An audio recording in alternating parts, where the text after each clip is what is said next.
Dunia imechoka kusikia habari mbaya. Hakuna namna ambayo tutaondoa habari mbaya kwa kusema habari mbaya, bali tutaondoa habari mbaya kwa kusema habari njema. Ndio maana Yesu alipotabiriwa anakuja anasema, Roho wa Bwana amenipaka mafuta kuwahubiri maskini habari njema na kuwatangazia wafungwa katika habari ya kufunguliwa kwao. Kwa nini? Kwa sababu alijua hawezi akaondoa ubaya kwa kusema habari mbaya, bali ataondoa ubaya kwa kusema habari njema.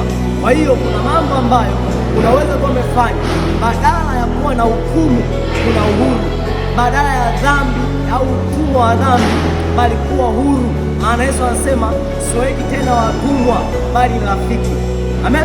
Kwa hiyo hakuna namna tutaondoa habari mbaya kwa kusema habari mbaya, bali tutaondoa habari mbaya kwa kusema habari njema, kwa sababu dunia imechoka kusikia habari mbaya.